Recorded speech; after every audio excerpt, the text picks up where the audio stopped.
2025년도를 시작하면서 말씀 속에서 힘을 얻고 다시 한번 우리가 2025년도를 어떻게 달려가야 할 것인지 함께 깨닫는 시간을 갖고 있습니다. 첫째 주, 새 일을 행하리라 라는 주제로 말씀을 나누었습니다.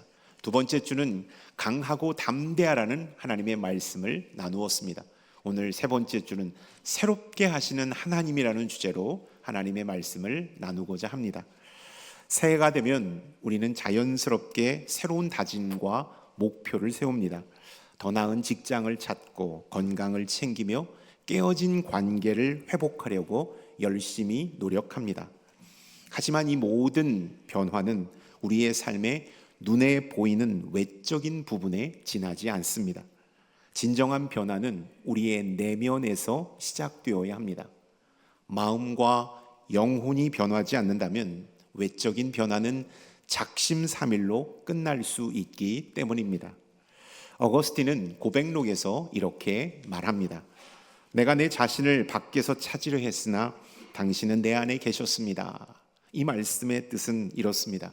인간의 진정한 변화와 만족은 외적인 것에서 찾아오는 것이 아니라는 것이죠. 하나님 안에서 내적인 평화를 누릴 때 그때 변화와 만족이 찾아온다라는 것을 말씀하고 있습니다. 여러분, 우리의 내면이 하나님으로 충만할 때 우리는 진정한 변화를 만끽할 수 있다라는 것입니다. 우리의 진정한 변화는 우리의 마음 가운데 새 영이 부어질 때, 하나님께서 허락하여 주신 새 영이 부어질 때 일어난다라는 것입니다. 오늘 본문에서도 하나님은 망가지고 무너진 이스라엘 백성들을 새롭게 하시겠다라고 말씀하고 계십니다. 이스라엘의 굳어진 마음을 제거하고 부드럽고 순종하는 마음을 주어서 새 마음으로, 새 영으로 이스라엘을 새롭게 하시겠다고 하나님은 약속하고 있다라는 것입니다. 오늘 본문 말씀은 잠시 잠깐 이스라엘 백성들을 위로하는 말씀이 아닙니다. 그들의 기분을 좋게 하는 말씀도 아닙니다. 이 말씀, 오늘 우리에게 주시는 이 말씀은 우리의 삶을 근본적으로 변화시키시는 하나님의 능력, 하나님의 은혜를 나타내고 있다라는 사실입니다. 그러므로 새 마음을 주시겠다, 새 영을 주시겠다라는 이 말씀을 우리 안에 장착할 때 2025년도는 힘차게 우리가 출발할 수 있다라는 사실입니다. 하나님께서 우리 안에 새 마음과 새 영을 부어주실 때 우리의 생각과 마음이 변화되게 됩니다. 삶의 방향이 새로워지게 됩니다. 그래서 진정한 열매를 맺는 삶으로 나아가게 된다라는 것입니다. 오늘 말씀을 통하여 우리의 말씀이 우리의 삶이 새롭게 변화되려면 어떻게 해야 되는지 깨달음의 시간을 갖기를 원합니다. C.S. 루이스는 순전한 기독교라는 책을 통하여서 이렇게 우리를 표현하고 있습니다. 하나님은 우리를 더 나은 존재로 변화시키는 것이 아니라 완전히 새로운 존재로 다시 태어나게 하십니다.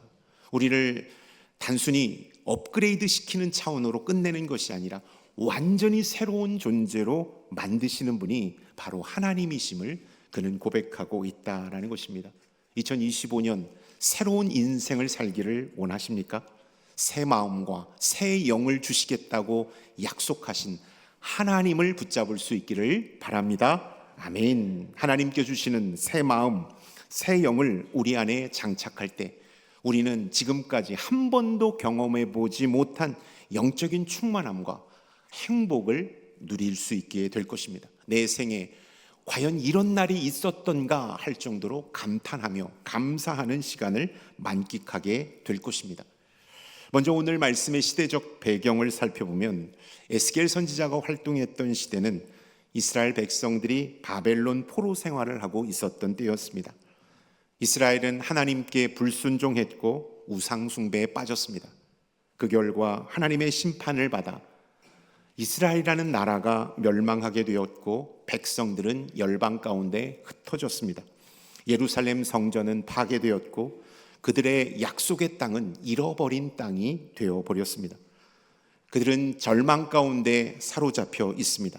그럼에도 불구하고 우리 하나님은 오늘 말씀을 통하여 회복과 구원을 약속하고 계시다라는 사실을 우리가 이 말씀을 통하여 다시 한번 주목해야 하는 것이죠. 오늘 우리가 읽었던 에스겔 36장 26절의 말씀은 회복의 약속의 말씀 가운데 가장 핵심적인 말씀이라고 할 수 있겠습니다.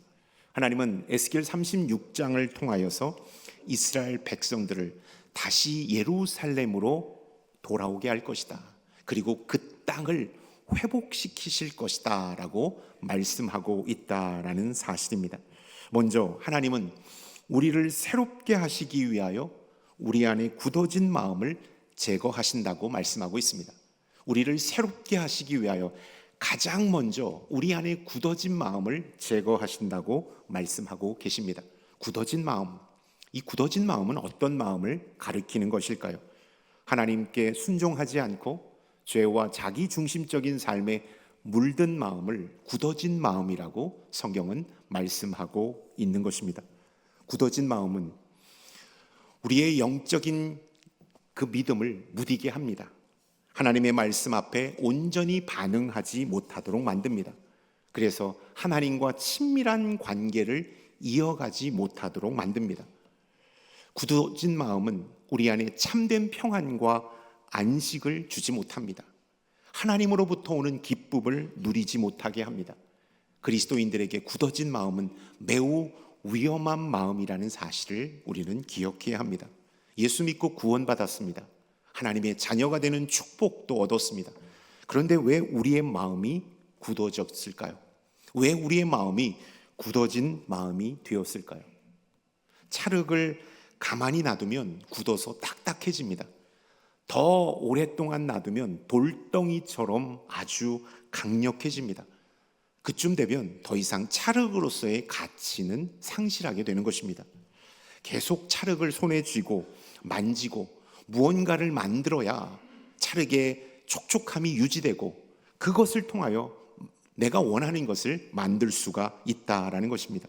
마찬가지입니다. 우리의 마음도 역시 마찬가지입니다. 우리의 마음은 만물보다 심히 거짓되고 부패한 것이라고 성경은 말씀하고 있습니다.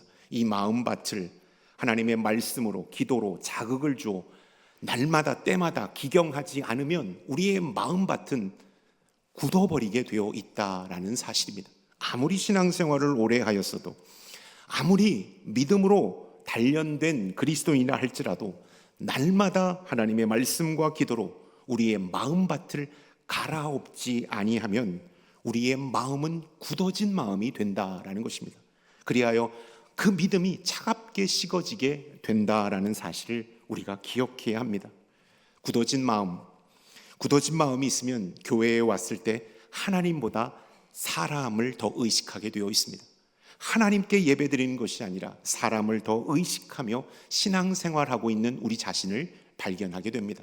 또 굳어진 마음으로 우리가 신앙생활할 때 은혜 받기보다 평가하고 비판하는 자리에 설 때가 참 많습니다. 보이는 것이 전부라고 여깁니다. 보이지 않는 성령의 역사를 인정하지 않는 우리의 모습을 발견하게 되는 것입니다. 또 우리의 마음이 굳어졌을 때 어떤 현상이 일어날까요? 어떠한 것을 가치를 매길 때 영적인 기준으로 가치를 매기는 것이 아니라 세상의 효율성의 잣대로 그 모든 사역의 가치를 매깁니다. 그래서 모든 것이 다 부정적인 결론을 내리고 아무런 시도도 하지 않습니다.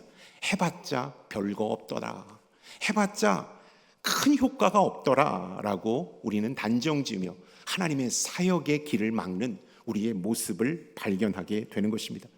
그렇기 때문에 굳어진 마음으로 신앙생활하면 하나님을 향하여 큰 기대를 갖지 않는 우리의 모습을 발견하게 됩니다.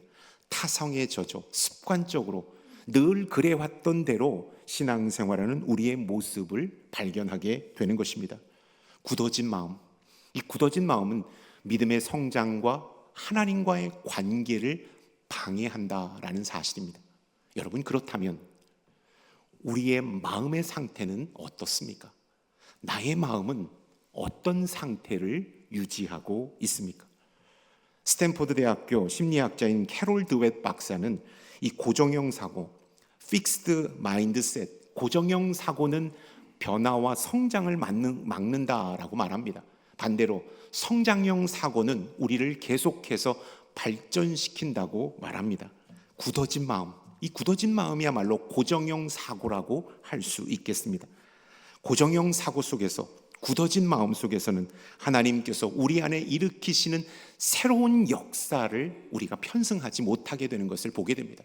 하나님께서 우리를 새롭게 하실 때, 우리의 가정을 새롭게 하시고 우리 교회를 새롭게 하실 때, 그 변화의 물결을 타지 못하고 그 변화의 물결 앞에 걸림돌이 되는 우리의 모습을 발견할 때가 있다라는 것입니다.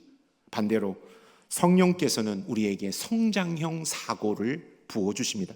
그래서 하나님께서 우리를 새롭게 하실 때 그 새로움에 우리가 편승하여 그 새로움을 만끽하게 하신다라는 사실을 우리가 기억해야 합니다. 굳어진 마음이 제거되는 은혜가 2025년 우리의 인생 가운데 있기를 축원합니다. 아멘. 굳어진 마음은 이스라엘 백성들의 영적인 상태를 반영하는 것입니다. 그들은 죄와 우상 숭배로 하나님과의 관계가 단절되었습니다. 그들의 마음은 완악해졌습니다. 그럼에도 불구하고 하나님은 그들을 버리지 아니하셨다. 오히려 그들에게 구원의 회복과 놀라운 새로움의 역사를 선포하고 계시다라는 사실입니다. 내가 그들에게서 굳은 마음을 제하고 부드러운 마음을 줄 것이다. 그들에게 새 마음, 새 영을 부어줄 것이다 라고 말씀하신 이 말씀은 하나님의 사랑, 우리를 향한 하나님의 사랑의 그 크기와 능력이 얼마나 크고 신실한지를 보여주는 말씀이라고 할 수 있겠습니다.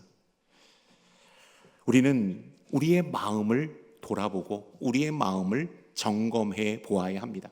2025년도를 출발하는 그 스타트 라인, 출발선상에서 우리는 우리의 마음을 점검해 보아야 합니다.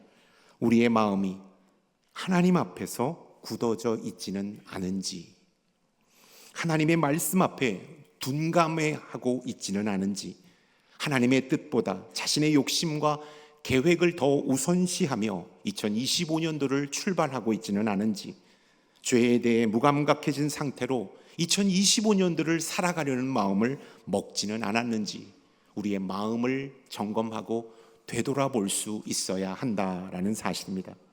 하나님께서는 굳은 마음을 제거하시고 우리를 새롭게 해주신다라고 말씀하고 있습니다.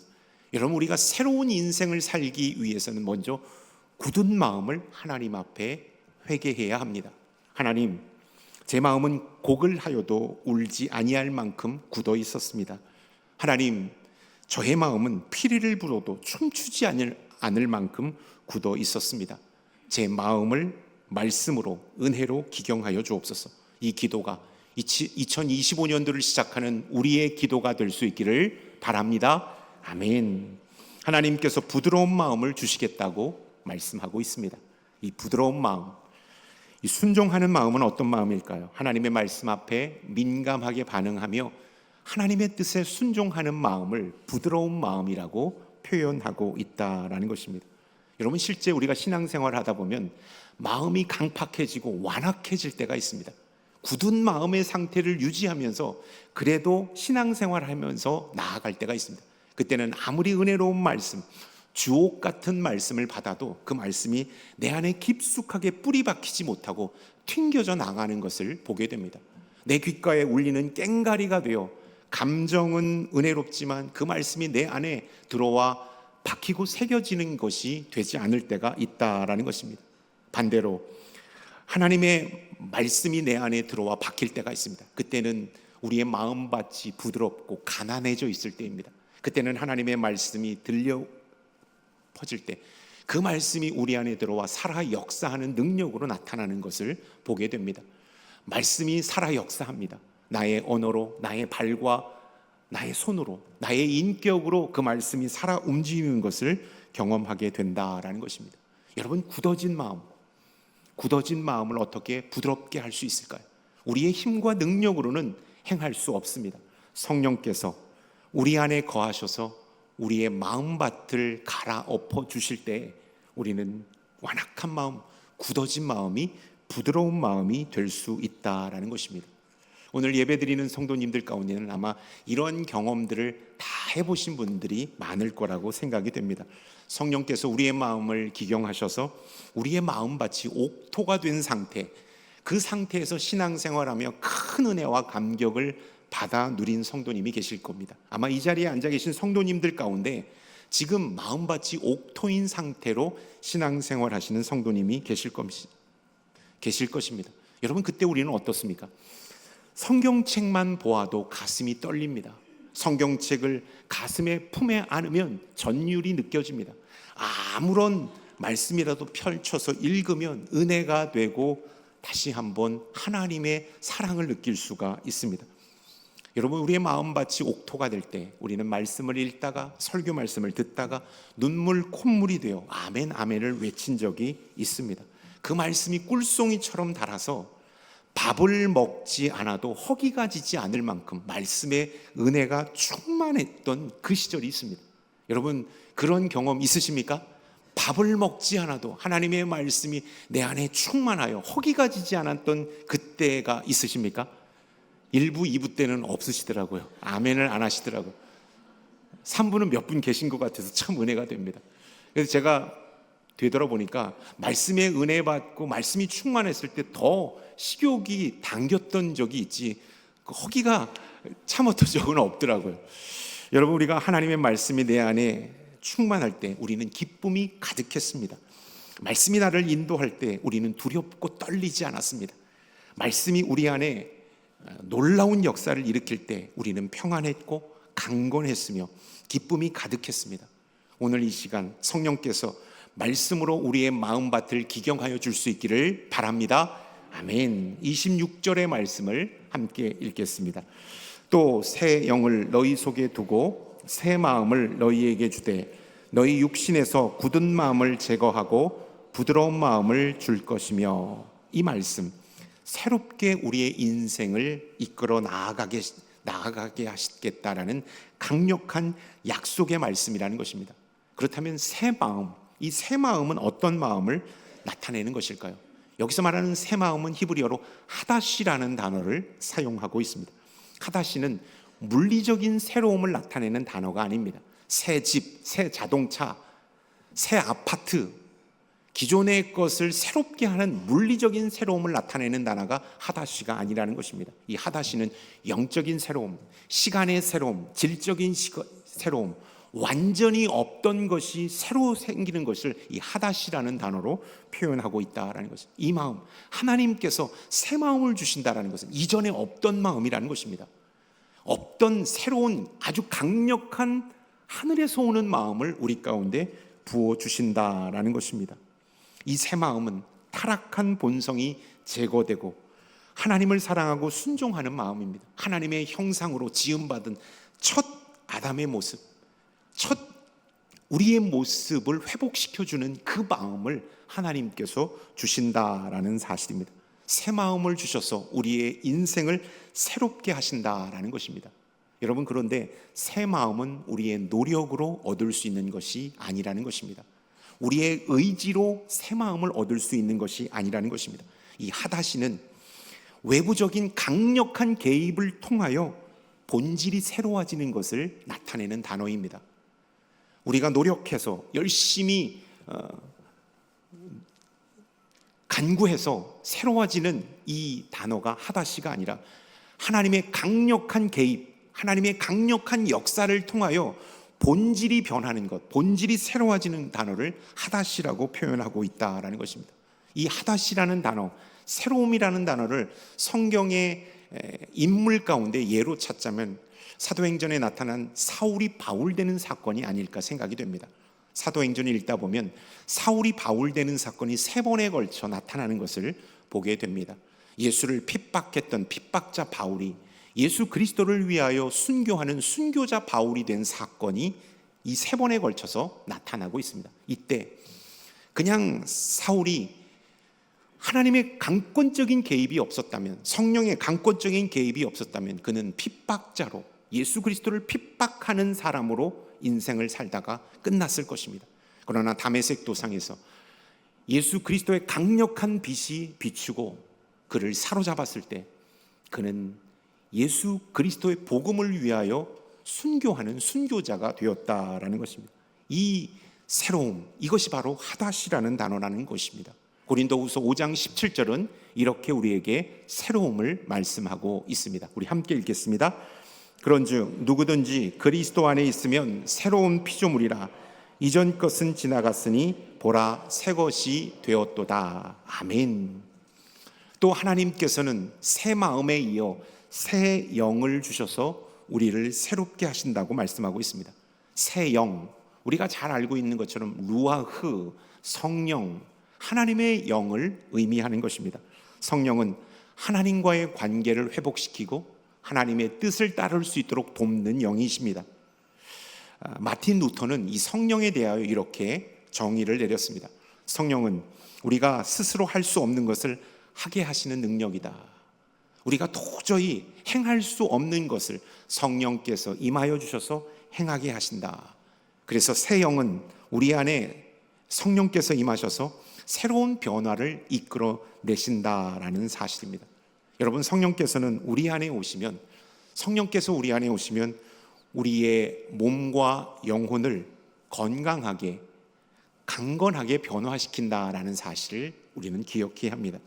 성령님은 우리 안에 오셔서 리셋시키십니다. 우리 안에 있는 죄, 우리 안에 있는 근심, 걱정, 두려움, 상처, 지금까지 인생을 살아오면서 아주 부정적인 모든 찌꺼기들을 다 리셋시킵니다.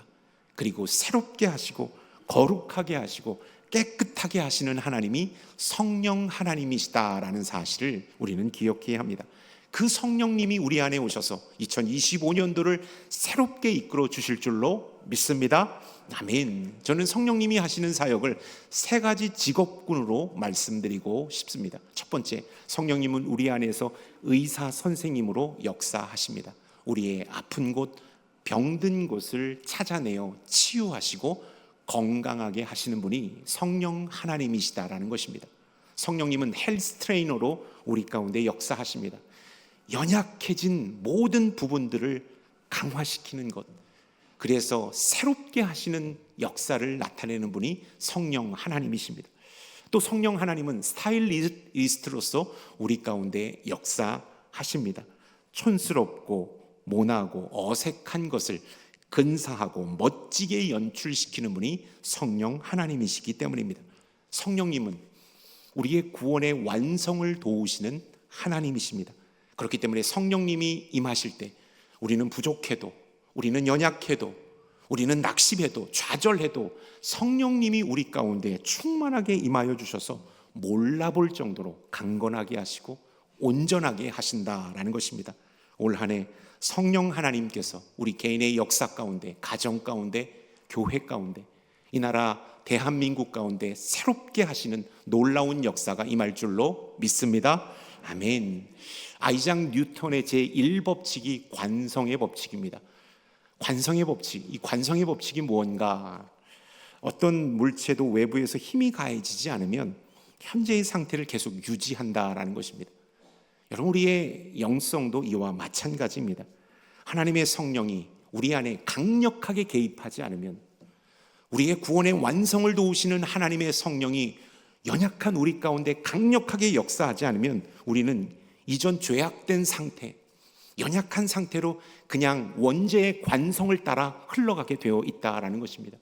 죄와 허물을 안고 사망으로 달려가게 되어 있다라는 것입니다.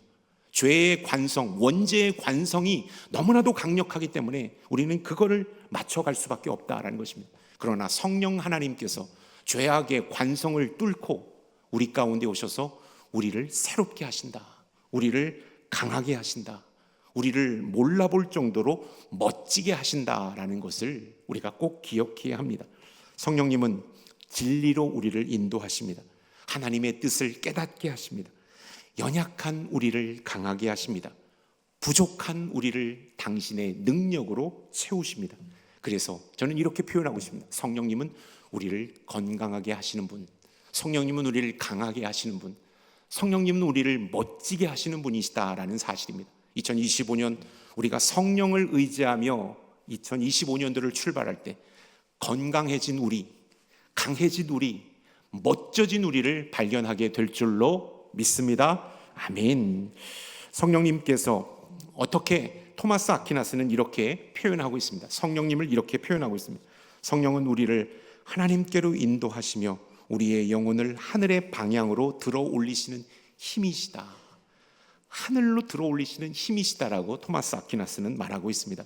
여러분, 성령의 임재는 단순한 감정의 변화가 아니라는 것입니다. 일시적인 영적인 카타르시스로 성령의 역사가 끝나지 않는다라는 사실을 우리는 기억해야 합니다. 성령님은 우리 안에 임재하셔서 우리의 영혼을 하나님께로 연결시켜주는 본질적인 역할을 하신다.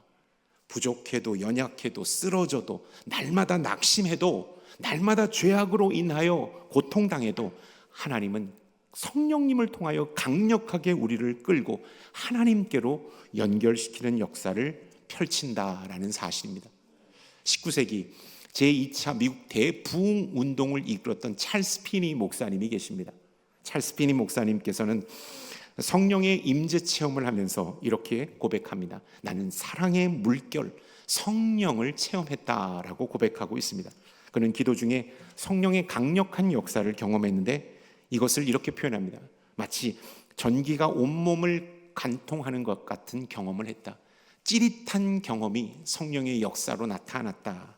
그 성령님은 찰스 피니를 강하게 만들었고 죄악으로 또 패배감으로 있던 미국을 다시 한번 복음으로 부흥시키는 역사를 만들어냈다라는 사실입니다. 또 감리교 창시자인 존 웨슬리는 올더스게이트 거리에서 성령을 체험합니다. 성령의 놀라운 역사를 체험합니다. 그리고 그는 이렇게 고백합니다. 내면의 뜨거움을 느꼈다. 내 마음이 이상하게 따뜻해짐을 느꼈다. 나는 그리스도께서 나를 구원하셨다는 확신을 얻었다라고 고백하고 있습니다. 성령을 받고 그는 복음을 위하여 온몸을 던지며 하나님 나라 확장을 위하여 헌신하게 되었다라는 것입니다. 20세기 가장 영향력 있는 신정통주의 신학자로 우리는 칼 바르트를 꼽습니다.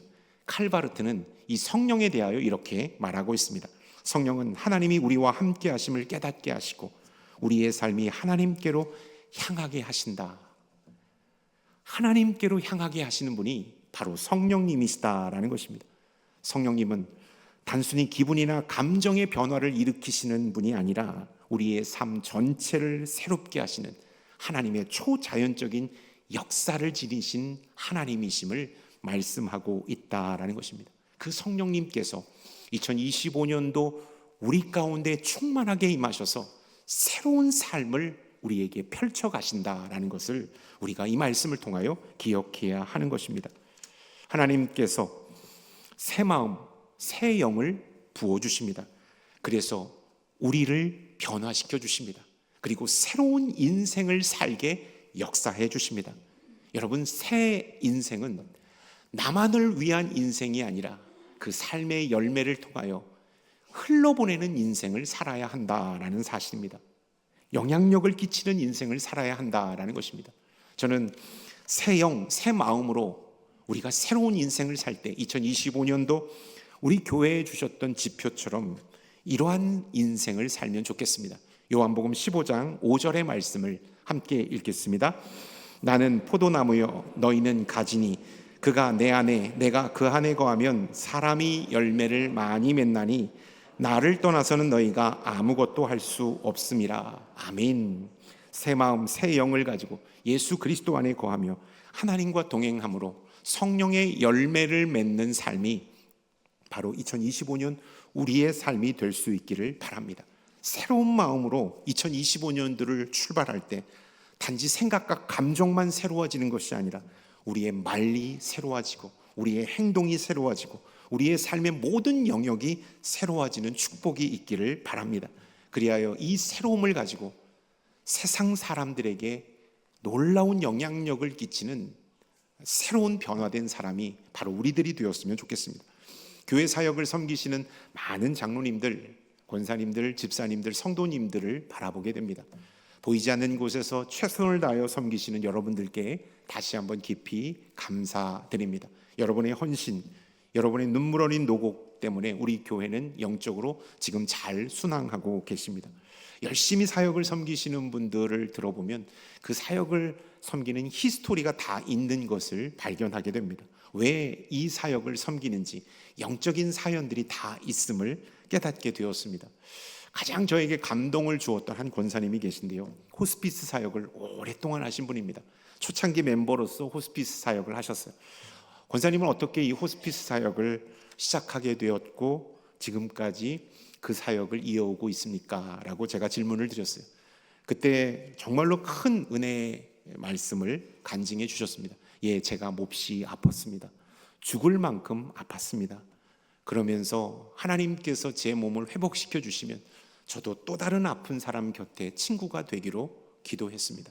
그를 위해서 기도하고 작지만 사랑을 전하는 자가 되고 싶었습니다. 그리고 고통 가운데, 아픔 가운데 있는 곁에 머물러서 그들의 아픔을 조금이나마 함께 할 수 있는 자가 되기를 기도했습니다. 하나님께서 저를 고쳐주셨어요. 건강을 회복시켜 주셨습니다. 그래서 제가 이 자리에 있는 겁니다 라는 말씀을 하셨습니다. 너무나도 큰 은혜가 되었습니다. 여러분, 우리가 새 마음, 새 영을 받으면 자신만을 풍요롭게 사는 삶을 살지 않는다라는 것입니다. 다른 사람에게 흘려보내고 그 거룩함을 아버지 하나님 앞에 영광 올려드리시 영향을 미치게 된다라는 것입니다. 저는 새 마음, 새 영으로 장착한 우리 모든 남산교회 성도님들이 2025년 거룩한 열매를 맺는 축복이 있기를 바랍니다. 그 중에서도 가장 복음의 열매를 맺는 한 해가 되었으면 좋겠습니다. 2024년도 가족 기도 카드를 받았어요. 개인의 바람, 소망, 간절함을 기도 카드에 쓰셨습니다. 그런데 가장 많은 기도 카드 내용은 우리 가족의 구원입니다. 사랑하는 우리 부모님이 예수 그리스도를 알기를 원합니다. 사랑하는 우리 자녀가 믿음이 회복되어지기를 원합니다. 예전에 뜨거웠던 신앙을 되찾기를 원합니다. 우리 남편, 우리 아내가 예수의 사람이 되기를 원합니다라는 기도가 가장 주를 이루었습니다. 어떻게 도울 수 있을까? 해결책이 마땅치 않습니다. 단지 기도할 뿐입니다. 그래서 2025년 교회 목회 계획 가운데 새 생명 전도 축제를 마련했습니다. 단순히 한 사람 전도하자는 프로젝트로 저는 이 행사를 계획한 것이 아닙니다. 가족 구원입니다. 가족 구원. 정말로 사랑하는 우리 부모님, 눈에 넣어도 아프지 않은 우리의 자녀, 우리 배우자의 구원 문제, 그들이 예수 그리스도를 알 수 있도록 정말로 기도하고 그들을 주님께로 데려온 프로젝트가 새생명 프로젝트입니다. 제가 전도부 목사님이랑 계획하면서 지금 이제 박차를 가려고 하는데 부활절 파종식을 할 겁니다. 그리고 나서 추수감사절 그 가족들을 전도할 수 있도록, 그리고 그 중간중간에 계속해서 영적인 드라이브를 걸면서 우리 가족들이 이날 꼭 예배에 참석하고 예수 믿을 수 있는 그런 환경을 만들어 달라고 그렇게 나아갈 예정입니다. 여러분, 2025년도 새 마음과 새 영으로 가족 구원의 복음의 열매를 맺는 거룩한 한 해가 될 수 있기를 주님의 이름으로 축원드립니다. 아멘. 사랑하는 성도 여러분, 많은 사람들이 지금까지 인생을 살아오면서 후회하는 말을 많이 합니다. 내가 다시 인생을 살 수 있다면 이렇게 살지는 않을 텐데, 나에게 새로움이 찾아온다면 나는 정말 이렇게 살고 싶은데 라는 간절한 마음을 호소하는 경우가 참 많습니다. 그리고 후회와 아쉬움을 토로하는 많은 사람들이 있습니다. 여러분, 오늘 말씀을 통하여 우리의 인생이 지금부터 새로워질 수 있다라는 사실을 성경은 우리에게 말씀하고 있습니다. 지금까지는 상처가 가득한 인생을 살았을지라도, 후회와 아쉬움이 많은 인생을 살았을지라도 지금부터 새 마음과 새 영으로 무장하면 우리의 인생이 새로워질 수 있다라고 하나님은 말씀하고 있습니다. 어떻게 새로워질 수 있을까요? 굳어진 마음을 하나님 앞에 제거하여 달라고 기도하는 것입니다. 그리고 하나님께 주시는 새 마음과 새 영을 덧입는 것입니다. 새 마음을 간구하는 것입니다. 성령의 충만함을 사모하는 것입니다. 예수님과 동행하는 삶을 살아가시는 겁니다. 그리할 때 2025년도는 지금까지 경험해 보지 못한 새로운 인생이 우리의 삶 가운데 펼쳐지게 될 줄로 믿습니다. 상처와 아픔과 눈물과 근심과 연약함은 떠나가고 주의 놀라운 은혜와 축복이 2025년도 우리 개인의 인생 가운데, 가정 가운데, 우리 교회 가운데, 대한민국 가운데 임하게 될 줄로 믿습니다. 아멘.